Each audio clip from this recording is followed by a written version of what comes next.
La série Final Fantasy résonne encore dans l'esprit de nombreux joueurs comme le souvenir d'une époque dorée du RPG sur console dans les années 90 ou même encore du début 2000. Doré car si de nos jours le jeu de rôle sur console aura évolué vers des jeux qui se déroulent dans des mondes vastes et ouverts, une grosse partie de l'héritage du genre se sera faite sur la base de la renommée de quelques jeux devenus instantanément cultes. Des jeux qui faisaient la part belle à la narration et surtout à un dynamisme de gameplay excellent. La suprématie du RPG japonais se faisant petit à petit phagocyter par des jeux occidentaux de plus en plus ambitieux, au point même que des sagas comme Final Fantasy se doivent de se mettre à la page et, par exemple, le futur Final Fantasy XV se déroulera lui aussi dans un monde vaste et ouvert, contrairement à ce à quoi la saga nous avait habitués jusque-là. Beaucoup ont rêvé d'une remasterisation HD des grands classiques de la saga comme Final Fantasy VII, mais le choix de Square Enix se sera porté en premier abord sur le diptyque Final Fantasy X et Final Fantasy X-2.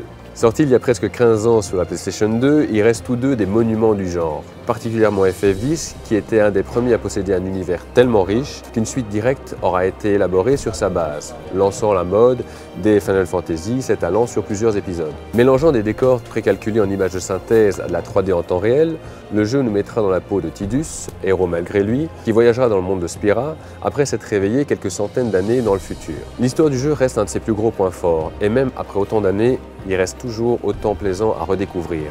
Et si dans le fond rien n'a changé, la forme elle par contre aura été vraiment revue à la hausse. À la hausse pourquoi? Parce que même si à l'heure actuelle les remasterisations HD sont plutôt dans le côté des lissages des polygones, ici certains modèles ont été retravaillés et les textures complètement refaites. Mais plus encore que l'aspect visuel, toute la bande-son aura été remasterisée. Alors aussi un des ajouts de cette version PS4 est que vous avez le loisir de switcher entre les musiques originales ou les musiques remasterisées. Alors si le rendu est encore plus propre sur PS4 qu'il ne l'était sur PS3, les fameuses scènes vidéo en 16:9 bénéficiaient elles aussi d'une netteté sans faille. Plus léger et coloré que son prédécesseur, Final Fantasy X-2 va nous proposer une autre vision du monde de Spira après les événements qui auront conclu Final Fantasy X. Et respectant la tradition qui veut que d'un FF à un autre tout le système change, Final Fantasy X-2 bouleversera pas mal de joueurs en se focalisant sur un trio de personnages uniques. Bref, maintenant que cette compilation regroupant deux des plus gros RPG japonais est disponible sur presque toutes les consoles PlayStation, ce serait réellement un crime